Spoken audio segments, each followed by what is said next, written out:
Hey, what's happening guys? Decided to try a new angle out today because I'm crazy. So we're going to go over maps in JavaScript today. So let's just get right into it. So today I just want to go over maps in JavaScript and why you might want to use them instead of using a normal JavaScript object.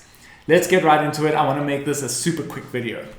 So the first thing, let's start by instantiating a map. So you just go const, give it a variable name, and then you say new map. And now we have a new map. To add data to the map, we just write my map and set, and then we could put, so this is an important part of objects versus maps. We could put any data type here. So we could put like Dan as a string and then set like an object here with, I don't know, name Dan. And that will work. We can set an integer. We can say set, I don't know, 9,000.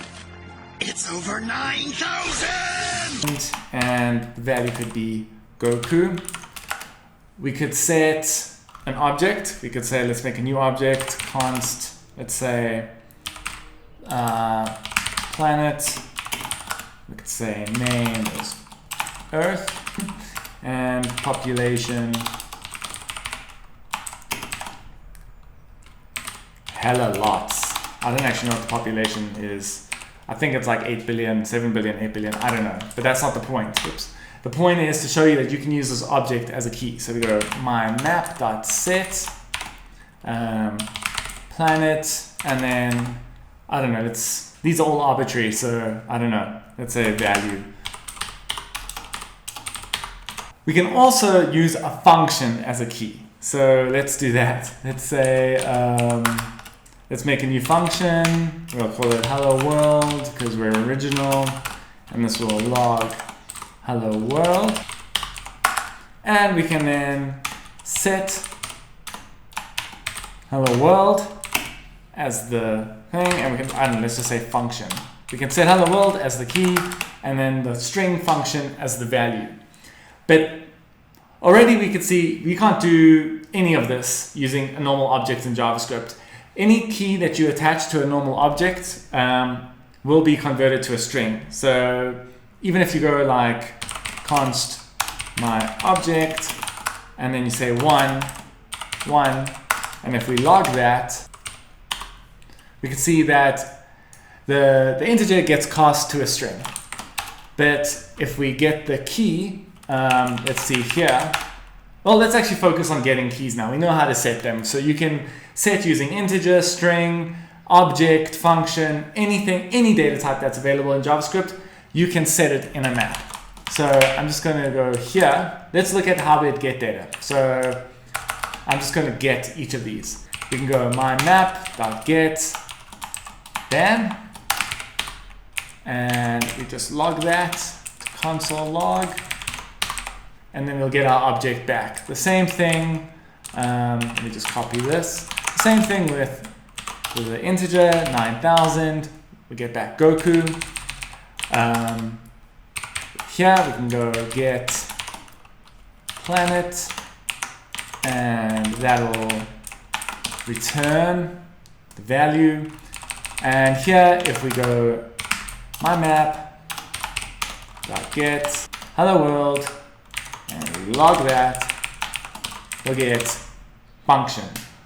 That is super cool. That's a really cool feature. The order of the map is the order of insertion, which I think is the same for objects now, but it never used to be the case. So if we go my map.keys and we log those, it's a function.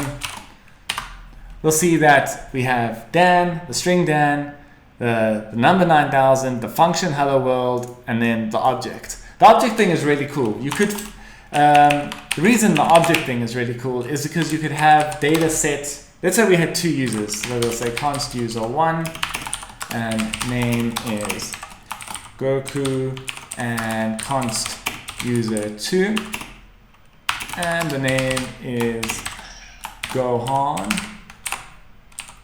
And then we can say my map.set user1, cyan, and am I even spelling cyan right? I don't know. Super2, user2, super cyan. And now we can actually, if we go my map.get user2 and log that, we get super cyan. That's super handy to use objects as keys. Another useful thing about maps is that you can just iterate on them by themselves. You don't need to use object.keys. I'll show you how that works. So I'll just make a map and I'm just going to set like 1 to the string 1. So now we have an integer as the key and then a string as the value. To iterate over maps is super cool. You can just go for, then we can use the destructuring that I showed in the last video. So we can say, let's say, just say key value and of my map. Then we can log that key and value. Wow. Cool. So that's how we iterate over maps. To iterate over, if this was an object, for instance, so now we have the same thing in an object. Let's try and iterate over that. Let's just do it underneath here. So we can go for, and then we'll use the structuring, const key value of my object, log key value, need a comma. My object is not iterable. So what we have to do here is go object.entries.